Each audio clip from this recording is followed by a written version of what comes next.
De cette édition, l'usine Salé-Guidia confrontée à d'énormes difficultés, la production a considérablement baissé. Les travailleurs n'ont pas perçu leur salaire depuis plusieurs mois. Le ministre de l'Industrie s'est rendu sur place pour calmer les ardeurs. Le ministre des Postes et Télécommunications déterminé à valoriser et réhabiliter les bureaux des postes de la Guinée profonde. Le ministre Oyegui Lavogui pose des actes concrets dans ce sens. Occupation anarchique des bordures de mer, un phénomène qui donne une mauvaise image à la presqu'île de Kaloum. En dépit des opérations de déguerpissement, des ghettos continuent à engloutir l'espace maritime. Conakry, 23 mai 2011. Ce journal s'ouvre sur le Conseil des ministres qui s'est tenu ce lundi sous la présidence du chef de l'État, le professeur Alpha Condé. Plusieurs questions étaient à l'ordre du jour, notamment la reprise des relations entre la Guinée et les institutions de Bretton Woods. Le compte rendu avec le ministre de l'Enseignement technique et de la formation professionnelle, Albert Damantin Camara. Son Excellence, Monsieur le Président de la République, le Conseil des ministres a tenu sa session ordinaire du jeudi 19 mai 2011, ce lundi 23 mai 2011, avec l'ordre du jour ci-après. 1. Message de Son Excellence, Monsieur le Président de la République. 2. Compte rendu des sessions ordinaires du Conseil interministériel du mardi 10 mai et du mardi 17 mai 2011. 3. Décision. 4. Divers. Au titre 1 de l'ordre du jour, Monsieur le Président de la République a rappelé le principe de l'unicité de la Caisse du Trésor dans le cadre de la bonne gouvernance. Il a aussi invité le gouvernement au respect des règles de comptabilité publique dans le cadre du fonctionnement de l'administration. Il a encouragé les membres du gouvernement à poursuivre leurs efforts dans cette période d'austérité en attendant la relance de l'économie nationale. Monsieur le Président de la République a demandé au Conseil la mise en place d'une structure chargée de la gestion et du suivi du Fonds de promotion de l'entrepreneuriat féminin et jeune. Dans le compte rendu de Monsieur le Premier ministre au titre 2 de l'ordre du jour, il a été présenté successivement l'ordre du jour des deux sessions du Conseil interministériel portant sur les points suivants. 1. La finalisation du rapport trimestriel du gouvernement. 2. L'assainissement du fichier administratif de la fonction publique et du fichier de la solde des finances. 3. Le compte-rendu relatif à la visite des unités industrielles en arrêt d'activité. 4. Le compte-rendu du ministre du Commerce sur la réunion de concertation entre le gouvernement et les opérateurs du secteur pétrolier. 5. Le compte-rendu du ministre des Finances sur sa participation aux assemblées de printemps des institutions de Bretton Woods. 6. Le compte-rendu de la mission du ministre de la Communication suite aux événements survenus à Yomou. 7. La communication du ministre de l'Environnement sur le programme national de lutte contre la désertification. 8. Les préparatifs du lancement de la campagne agricole 2011. À l'issue de débats très enrichissants sur ces différentes questions inscrites à l'ordre du jour, le Conseil a adopté ce qui suit. 1. Le Conseil adopte la version finale du rapport trimestriel qui devra être transmise au Président de la République. Le ministre invite Madame la ministre en charge de la fonction publique à entreprendre un rapprochement avec le ministre délégué au budget afin de valider l'impact financier du programme d'assainissement du fichier de la fonction publique. 3. Le Conseil demande à la commission interministérielle constituée pour étudier la situation des unités industrielles de lui soumettre ses conclusions. 4. Le Conseil demande au ministre en charge du commerce de poursuivre et d'approfondir ses concertations avec les opérateurs du secteur pétrolier en vue d'une meilleure prise en compte des intérêts de l'État. 5. Le Conseil a pris acte des bonnes dispositions des institutions de Bretton Woods quant à la reprise de leurs relations avec la Guinée. 6. Le Conseil a pris acte des démarches et mesures qui ont été prises pour amener le calme dans la localité de Yomou. Il encourage les ministres concernés à poursuivre leurs efforts pour le retour de la paix et de la quiétude sociale. 7. Le Conseil invite le ministre délégué à l'environnement à actualiser le document relatif au programme national de lutte contre la désertification qui sera soumis à une session ultérieure du Conseil interministériel. 8. Le Conseil accepte la date de lancement de la campagne agricole 2011 qui fera l'objet d'une communication officielle du ministre de l'Agriculture. Son Excellence, Monsieur le Président de la République, a donné de larges informations sur la situation nationale et internationale avant de lever la séance à 14h15, le Conseil des ministres. Le RPG, Rassemblement du peuple de Guinée et ses alliés réaffirment leur soutien indéfectible au président de la République, le professeur Alpha Condé. C'est au cours d'une grande manifestation au Palais du Peuple ici à Conakry, une manifestation placée sous la présidence de la première dame de la République.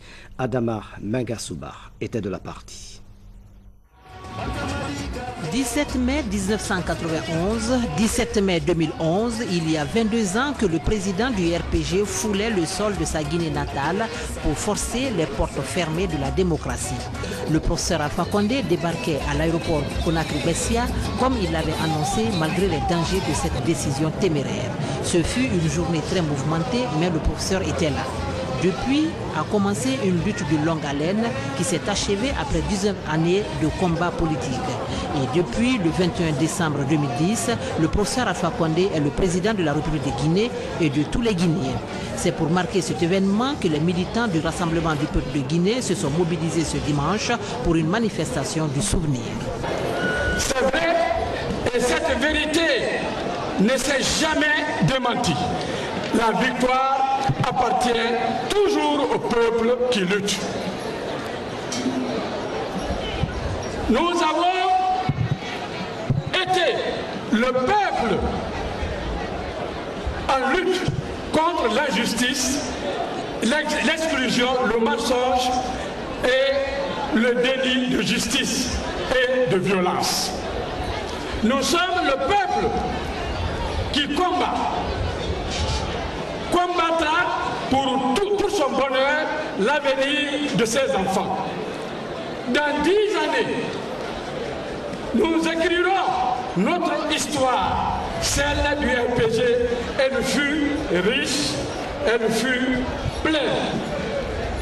La première étape a été franchie, la conquête de la magistrature suprême. La deuxième étape nous attend, le développement de la Guinée dont le programme ne peut se réaliser que quand nous gagnerons les élections législatives. La même certitude, la même détermination nous anime.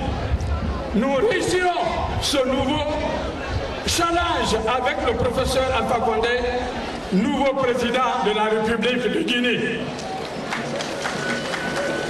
Il n'a jamais menti, ni trompé. Il n'a jamais promis l'impossible. Homme de parole, de justice et d'égalité. Il a gardé son flegme à toutes les grandes étapes difficiles qui ont jalonné le parcours du parti. Ce fut une occasion pour les militants et sympathisants du RPG de magnifier les œuvres du professeur Alpha Condé qui continue à se battre pour sortir notre pays de sa léthargie, mais aussi à promouvoir les acquis démocratiques. Une volonté qui participe au retour de la Guinée dans le concert des nations éprises de paix et de justice. Des chants et danses ont ponctué cette journée du souvenir qui a connu la présence de la première dame de la République, du premier ministre chef du gouvernement et des membres du gouvernement venus soutenir le parti au pouvoir. Je voudrais tout d'abord vous saluer et vous transmettre les salutations fraternelles et militantes du président de la République, le professeur Alpha Condé, en ce jour de commémoration de grands événements qui ont marqué la vie de ce grand parti et de son leader. Je voudrais vous saluer et vous remercier pour votre courage, votre détermination exprimée de façon régulière au cours des jours, des mois et des décennies qui ont permis au jour d'aujourd'hui au peuple de Guinée d'émerger parmi les nations démocratiques. Votre combat militants et militantes du RPG, permet aujourd'hui au peuple de Guinée de se targuer d'être une nation vraiment démocratique. Je voudrais surtout vous féliciter et vous encourager. On notait également la présence des représentants des partis alliés à cette journée de commémoration. Aujourd'hui, nous sommes très heureux de fêter la date d'anniversaire de l'arrivée de notre président, le professeur Alpha Condé. Il est arrivé en Guinée ici pour la démocratie. Tout ce qu'on a comme prière à faire, c'est de prier pour notre président, le professeur Alpha Condé, que Dieu lui donne longue vie et la santé de faire pour réaliser les vœux. Dieu soit loué, Dieu merci, nous sommes très heureux aujourd'hui. Il y a 22 ans que le professeur Alpha Condé est entré en Guinée et annonçait la démocratie. Je prie que Dieu guide ses pas et l'accompagne dans sa lourde mission. Que Dieu bénisse la Guinée et les Guinéens.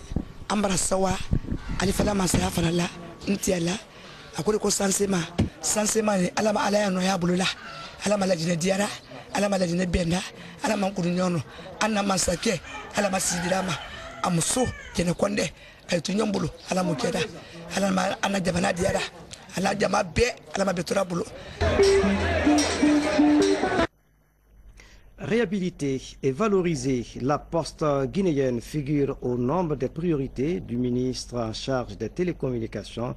C'est dans ce registre que le ministre Oye Guilavogui a inauguré le bureau de la poste de Siguiri et procédé au lancement des travaux de reconstruction du bureau de Kankan, des actions financées par le gouvernement guinéen. En déplacement, le ministre de l'Industrie des PME poursuit sa tournée dans les unités de production. Après la Haute-Guinée, Madame le ministre s'est rendue à l'usine de Saligudia dans la préfecture de Forêt-Caria.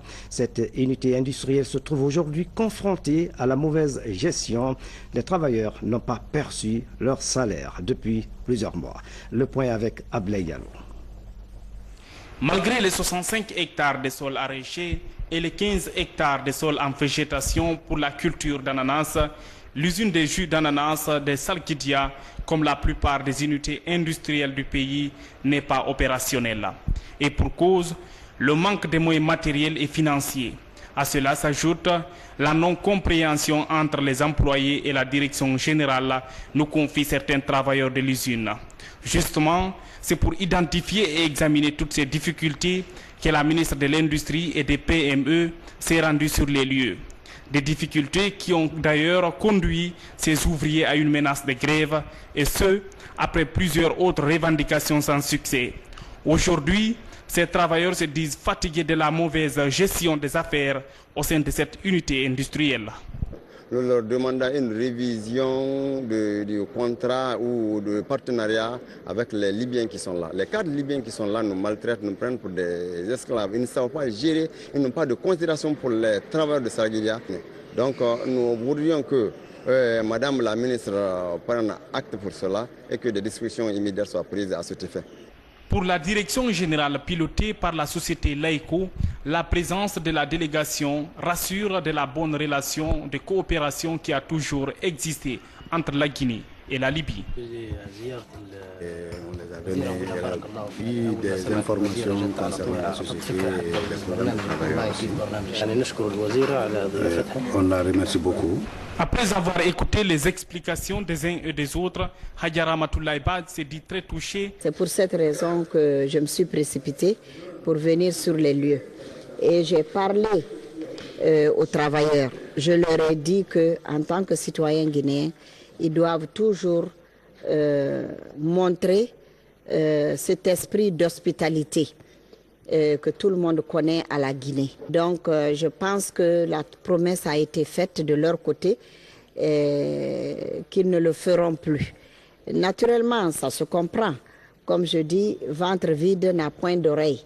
Ces travailleurs ont faim, leurs familles ont faim, ils n'ont rien et ils se demandent même si le gouvernement s'intéresse à eux.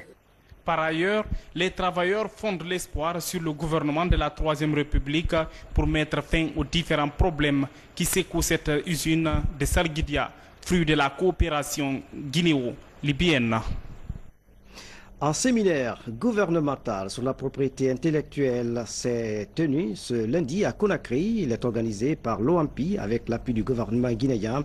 La démarche vise à sensibiliser les décideurs politiques sur la prise en compte de la propriété intellectuelle dans les politiques et programmes du gouvernement. Mariette Touba reviendra en détail dans l'édition de demain.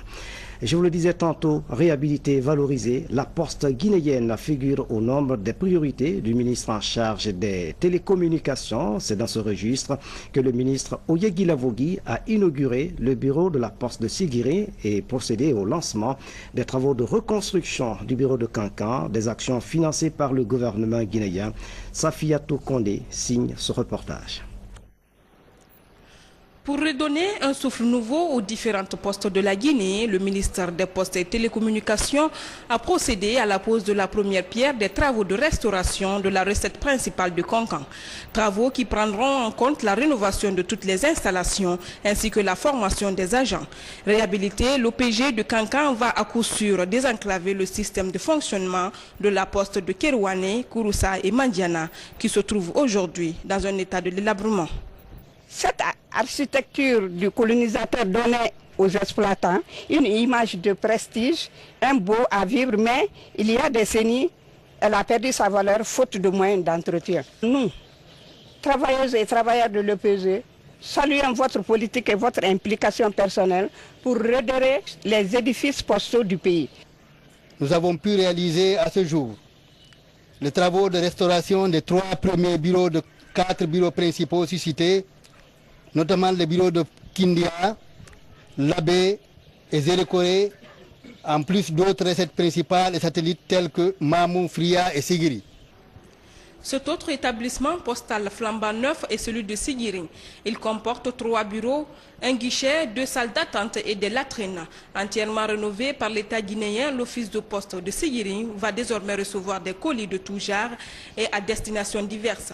Les numéros de boîtes postales sont disponibles. Ici, la transaction pourra commencer. La réception des clés de ce bâtiment flambant neuf est un grand ouf de soulagement pour les populations de Sigiri à démographie très croissante. Monsieur le ministre, les difficultés majeures aujourd'hui pour les Sigirinkas est le manque d'informations suivies à partir des zones de la radio nationale et de la RTG. Ça, c'est criard, monsieur le ministre. Mon département vous rassure qu'il mettra tout en œuvre pour accompagner l'EPG dans la mobilisation des ressources financières à leur réalisation. J'exhorte tous les travailleurs des secteurs des postes, des télécommunications, des nouvelles technologies de l'information à plus de rigueur dans la gestion des deniers publics pour une meilleure répartition des richesses nationales du pays. De cette visite du ministre des Postes et Télécommunications, la poste de Dabola n'est pas restée en marge. Le constat est inadmissible. Aucun entretien depuis des décennies, pas même une couche de peinture. Ces tiroirs cadenassés sont rouillés. Pour le bouquet final, la délégation s'est rendue à Baro dans Kouroussa pour évaluer les problèmes de téléphonie qui enclavent ce village. Une visite qui a mobilisé sages, hommes, femmes et enfants pour saluer l'engagement des envoyés de leur fils, le président de la République, professeur Alpha Condé. Dans l'actualité encore, l'usine, le Grand Moulin de Guinée est confronté à d'énormes difficultés liées à la concurrence déloyale. La production de la farine a considérablement baissé et les travailleurs ont du mal à surmonter ces difficultés. Et une situation qui inquiète le ministre du Travail et de la fonction publique, Aya Fatoumata Tunkara, s'est rendu sur place pour faire le constat. Reportage, Tierno Younoussaba, Mohamed Viola. La ministre du Travail et de la fonction publique à la Société des Grands Moulins de Guinée, Hadja Fatoumata Tunkara, est venue s'imprégner des réalités de cette unité industrielle spécialisée dans la production de la farine. Cette étape, qui est l'une des toutes premières dans les entreprises privées basées dans notre pays, a tout d'abord permis à la ministre du Travail et de la fonction publique d'évaluer le rôle que joue cette unité en matière de lutte contre le chômage, mais aussi sa capacité de fournir la population en farine pour la consommation. Avant la visite des installations des Grands Moulins, Hadja Fatoumata Tunkara a écouté les doléances faites par sa direction. Doléances parmi lesquelles figure la concurrence déloyale sur le marché. Une situation qui, selon certaines sources, affecte sérieusement la vente de sa production. Les investissements ainsi pratiqués nous permettent aujourd'hui d'absorber la quasi-totalité de la demande interne de farine en Guinée et nous a permis de créer de nombreux et nouveaux emplois, dont nous sommes très fiers. Hélas, nous sommes confrontés depuis de nombreuses années à une concurrence déloyale de certains importateurs qui ne respectent pas toutes les règles. Après avoir écouté avec une attention soutenue l'intervention du DAF, directeur administratif et financier des Grands Moulins, Hadja Fatoumata Tunkara a demandé aux travailleurs de préserver leur emploi tout en redoublant le courage. Pour ce qui est des doléances, la ministre s'est dit prête à informer le gouvernement pour l'examen de la situation. Lorsque nous voyons une industrie française qui vient s'établir en Guinée, qui donne de l'emploi à des frères guinéens, nous ne pouvons qu'en être heureux et fiers. Mais nous savons que, et au niveau de la direction et au niveau des travailleurs, nous savons qu'il y a des problèmes. Au niveau de la direction a parlé de concurrence déloyale. Nous savons aussi que le pays, c'est un pays qui est aujourd'hui ouvert, un pays où il faut respecter certaines règles comme il l'a dit. J'espère qu'on va aller de l'avant et que de plus en plus, on va procéder à l'ouverture et procéder au respect des règles. Avant de quitter la Société des Grands Moulins de Guinée, la ministre du Travail et de la Fonction publique a promis de faire d'autres étapes pour mieux connaître la situation des structures publiques et privées du pays. Le ministre délégué aux affaires sociales, de la promotion féminine et de l'enfance invite les femmes à monter des projets pour bénéficier des fonds mis à leur disposition par le chef de l'État. Madame Yaka Yakité a effectué une tournée en Haute-Guinée dans ce sens. Partout, elle a exhorté les femmes à la cohésion et à l'entente pour accompagner le programme du gouvernement sur les pas du ministre Ahmadou Touré. Kankan, la ministre déléguée a rencontré les femmes de Nabaya organisées en groupement, évoluant dans la teinture, la saponification, la couture, le maraîchage, la broderie et la poterie, appuyées par le centre d'appui à l'autopromotion féminine CAF. Ces femmes, par la voix de l'inspectrice régionale des affaires sociales de Kankan, ont salué la nomination de Diaka Diakité avant d'évoquer quelques difficultés liées à la pratique de leurs activités. Madame la ministre déléguée, cette occasion nous est opportune pour vous réitérer certaines de nos doléances pour une promotion humaine véritable dans notre région. 1. La restauration et l'équipement des centres d'appui à l'autopromotion féminine de Kankan et Sigiri, car Mandiana est construit et équipé, Kouroussa et Kerouane en chantier par le PDSD, le Programme durable social de développement, Haute-Guinée et Moyenne-Guinée. 2. La création d'un centre régional d'accueil et d'insertion socio-professionnelle pour les enfants en situation difficile. 3. L'ameublement du cadre organique pour un fonctionnement efficace des structures déconcentrées de notre département. Avec les femmes du RPG et celles de l'Alliance Arc-en-Ciel de la région, la ministre est rendue à Mandiana et à Soundiana, son village natal. Ici, à Mandiana, le préfet Mamadi Sako a évoqué quelques soucis des Wassolonka, qui sont entre autres la dégradation de la route Kankan-Mandiana, la vétusté de la grande mosquée de Mandiana, le manque du personnel et du médicament pour l'hôpital préfectoral. En réponse, Diaka Diakité a rassuré de la volonté du président de la République à aider Mandiana. Aujourd'hui, notre pays est appelé à de profondes mutations pour surmonter ces difficultés actuelles que les régimes passés nous ont léguées. Vous vous assurerez que le président de la République, le professeur Alpha Condé, s'attaquant à la racine même du mal qui gangrène la société guinéenne, a dédié son mandat aux femmes et aux enfants. Plus de 67% de la population guinéenne, mais également les baromètres de la société. Les véritables sommes sans lesquelles aucun développement véritable n'est possible. Partout, l'émissaire du gouvernement a parlé de la paix et de l'unité nationale et a attiré l'attention des femmes de la mise à disposition de 100 milliards de francs guinéens par le chef de l'État pour soutenir les activités des femmes dans les groupements. Cette visite de terrain de Diaka Diakité à l'intérieur du pays s'est achevée ici à Kouroussa par la visite du centre NAFA et du CAF. Dans l'actualité encore, une journée de plaidoyer en faveur des femmes souffrant de l'incontinence chronique se tiendra le 25 mai à Conakry. La directrice mondiale du projet de prévention et de prise en charge des fistules obstétricales est à Conakry dans ce cadre. L'initiative vise à mobiliser les bailleurs de fonds autour de cette maladie. On écoute Madame Karem au micro de Ngadi Keita. Merci parce qu'on m'a invité pour venir et faire partir de Fistula Day. Moi, je travaille pour pour American Friends of Guinea et nous sommes partenaires avec Engender Health il y a 2 ans de cela. On aide les femmes qui souffrent de fistules obstétricales et on leur fournit des kits pendant les opérations. C'est ça notre objectif principal, c'est pourquoi on travaille avec Engender Health.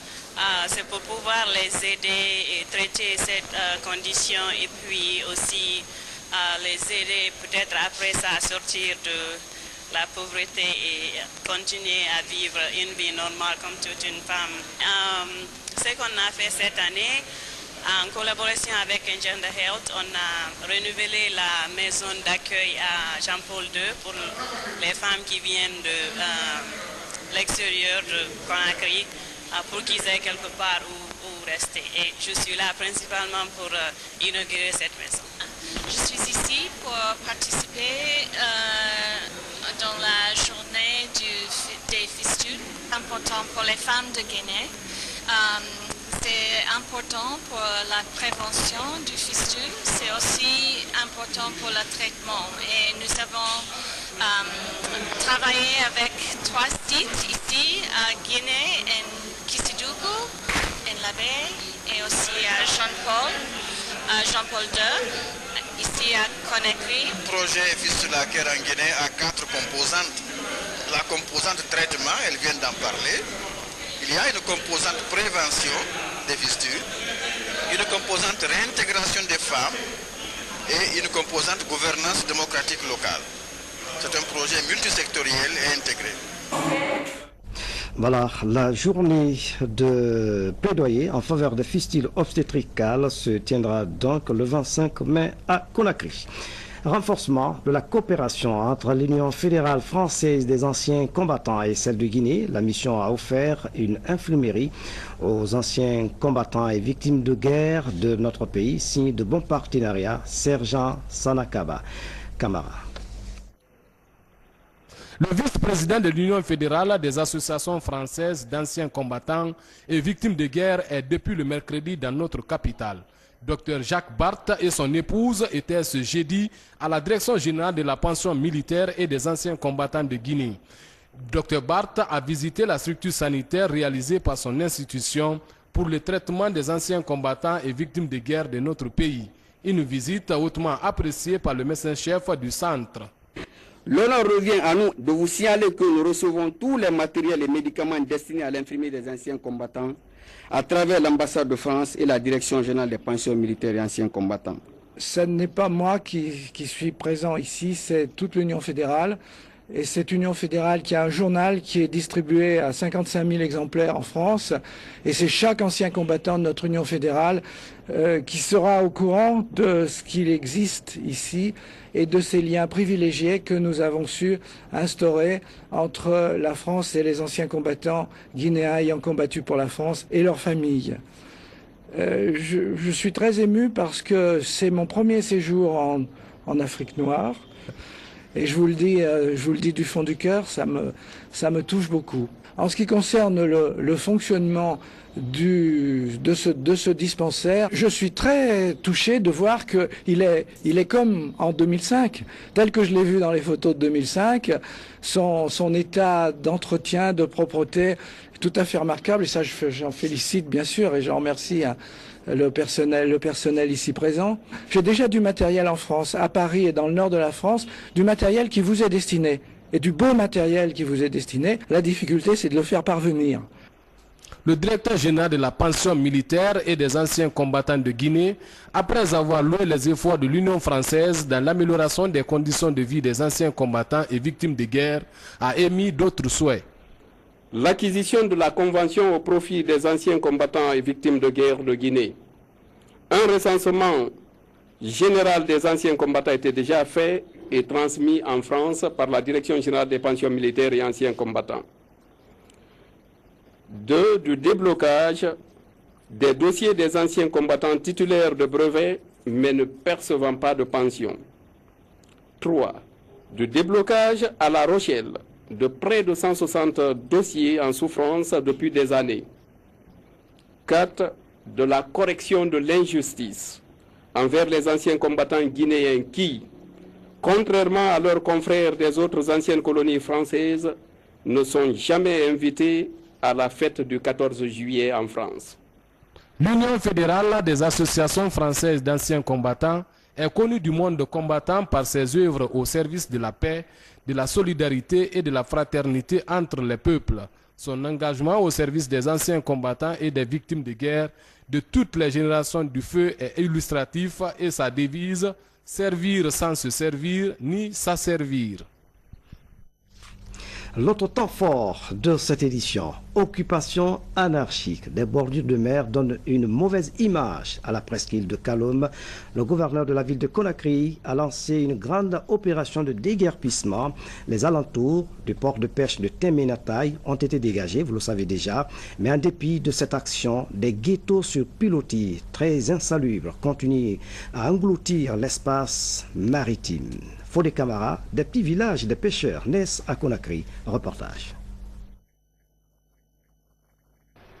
À proximité de ces berges si larges et si splendides de la presqu'île de Kaloum, ici à Temenataï, cet espace déguerpi récemment ressemblait autrefois à un gros village dans lequel s'entassaient de nombreuses baraques grouillantes de monde, véritable symbole de la promiscuité qui affecte la cité. Ce déguerpissement relance le débat de la problématique de l'occupation anarchique de l'espace public maritime par des immeubles de la résidence 2000 et d'autres bâtiments d'une architecture futuriste qui obstrue le mouvement de la brise marine. Des bâtiments qui côtoient des taudis insalubres, ce qui offre aux visiteurs un paysage architectural multiforme.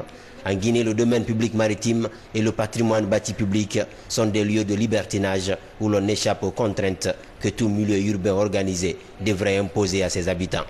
Tous les Guinéens savent comme moi qu'il y a deux choses en priorité qui manquent chez nous. Suivi, entretien. Le suivi, ça n'existe presque nulle part. L'entretien n'existe nulle part. C'est pour ces raisons, quand l'État construit une maison, ceux qui habitent dedans, ils n'ont jamais mis une couche de peinture là sur les maisons là, de sa construction jusqu'à maintenant. Ça peut faire 20 ans. Il occupe la même maison, il n'a jamais mis une peinture. Pour le reste, il habite dedans. Mais puisque c'est pour l'État, il ne fait aucun service, même malgré que c'est lui qui habite dedans, il ne fait jamais des entretiens. C'est pour ça que vous voyez toutes les maisons dégradées. C'est un manque de volonté de ceux qui occupent. À Temenataï, pendant que cet espace déguerpi a besoin d'un nouvel effort des autorités pour dégager ces monticules d'immondices qui poussent ça et là sur les berges, des ghettos sur pilotis s'élargissent petit à petit dans le quartier Corontin, à proximité du petit bateau. Le spectre du déguerpissement imminent de ces bâtisses en quinconce, dignes de l'époque préhistorique, est devenu le gagne-pain de quelques individus mal intentionnés.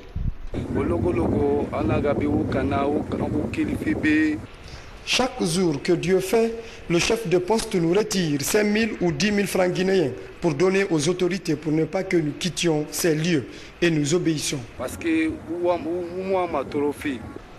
Avec ces ghettos sur pilotis qui ont assujetti le domaine public maritime, on se croirait à Venise, une ville touristique italienne, l'une des plus captivantes au monde. Une ville bâtie sur un groupe d'îlots au milieu de la lagune de Venise. Très loin du cadre idéal de la Venise d'Italie, la Venise de Conakry et son remue-ménage effroyable font l'objet de toutes les critiques. C'est un ghetto. Ils font du n'importe quoi. Nous pouvons leur dire d'accepter de dégager dans l'intérêt de nous tous et de nous et d'eux-mêmes. Parce que cohabiter avec une industrie, parce que c'est les grands moulins de Conakry qui doivent être installés ici. Donc les installations industrielles ne peuvent pas être bonnes pour la santé et la survie de l'homme. Donc nous leur demandons aisément de chercher un autre lieu plus adéquat pour leur santé et pour leur survie.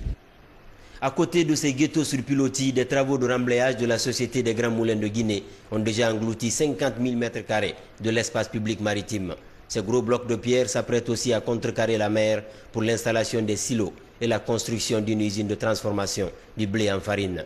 Pourvu que les autorités veillent au grain pour que ces types de travaux à tous les niveaux respectent scrupuleusement l'étude d'impact environnemental pour protéger l'espace public maritime. Car à force de repousser la mer, elle reviendra au galop en entraînant des dégâts. Fodé Camara, merci pour ce reportage. C'est un dossier à suivre. À propos, nous vous livrons le contenu d'un communiqué qui vient de nous parvenir. Le gouverneur de la ville de Conakry, président du conseil de ville, président du comité régional de défense et de sécurité, invite les occupants illégaux, garages, menuiseries, briqueteries, vendeurs de bétail, étalagistes et tous autres prestataires de services à libérer dans les 72 heures qui suivent la publication du présent communiqué les lieux ci-après. Le rond-point du port autonome de Conakry, les emprises de l'avenue de la République jusqu'au marché Niger, le pont de Donka sur l'autoroute, la bretelle reliant l'autoroute à la route du Niger en face de Sougifab, les emprises de la voie reliant l'autoroute au marché kenyan, les emprises de la route du Niger, du carrefour Constantin à Matam, la bretelle reliant le pont de Bonfi sur l'autoroute à la route du Niger, le carrefour Bessia rond-point, le rond-point aéroport direction Cité de l'Air, les emprises de la transversale T1, les emprises de l'autoroute du marché Taneri à la base militaire, les emprises du rond-point de Matoto, la terrasse du stade du 28 septembre, le rond-point Bellevue, le rond-point Bambeto, les garages aux alentours de l'ambassade des États-Unis à Conakry, le carrefour Koza, le rond-point Anko 5. Après l'expiration du délai imparti, une vaste opération de déguerpissement sera déclenchée contre les réticents, signé le chef de bataillon Sekou Resko Camara, gouverneur de la ville de Conakry. Plus de 5 milliards de francs guinéens, c'est le coût de réalisation d'une mosquée dans le district de Koumi, c'est à Mamou. Elle est l'œuvre d'un opérateur économique, Elhaj Ibrahima Guelgué, avec l'appui des communautés. L'inauguration de cette maison de Dieu a mobilisé du beau monde. Reportage Moussa Komara, Younoussaba, Lansana Souma Senghor. Nous voici à Missidé-Koumi, l'un des districts de la commune urbaine de Mamou, située à 9 km dans sa façade est. Toute la communauté musulmane de la localité s'y est retrouvée pour l'inauguration de ce temple de Dieu. Financé à plus de 5 milliards de francs guinéens par l'opérateur économique Elhaj Alpha Ibrahima Guelgué du Bari et les populations de Koumi. Dans l'actualité internationale, avec la série d'attentats ce lundi en Irak, on dénombre plusieurs morts et blessés. C'est le premier élément des nouvelles internationales en télégramme, en images. Regardez. Nouvelle série d'attentats en Irak. En quelques heures, 12 bombes artisanales et 3 voitures piégées ont explosé. Bilan, 16 morts et 72 blessés. Ces violences visaient les forces de sécurité, cibles des groupes insurgés à 7 mois du retrait définitif des soldats américains. L'attaque la plus meurtrière, un double attentat au nord de Bagdad avec l'explosion d'une voiture, suivi d'un attentat suicide au moment où la police et les secours arrivaient sur les lieux. À l'appel de l'opposition, les Géorgiens sont descendus dans la rue à Tbilissi pour demander la démission du président Saakashvili. Les manifestants ont été dispersés alors qu'ils essayaient de pénétrer de force dans les bâtiments d'une chaîne de télévision pour exiger la retransmission de leurs protestations. Accusé de dérive autoritaire, le président Saakashvili est aussi tenu pour responsable du fiasco de la confrontation avec la Russie en 2008, qui a amputé son territoire de l'Abkhazie et de l'Ossétie du Sud. L'espace aérien islandais a été fermé dimanche en raison de l'éruption d'un volcan considéré comme le plus actif du pays, avec 9 éruptions entre 1922 et 2004. Le volcan Grímsvötn, situé sous un glacier dans le sud de l'Islande, a déclenché un immense panache de fumée à une altitude de près de 20 km. Selon les autorités, cette éruption ne devrait pas avoir les mêmes conséquences que celle de 2010, qui avait entraîné la fermeture de l'espace aérien européen, avec 100 000 vols annulés et 8 millions de passagers bloqués sur un mois. Voilà, mesdames, messieurs, c'est la fin de cette édition. À tous, merci de nous avoir suivis. Excellente soirée. Où que vous soyez dans le monde. À demain.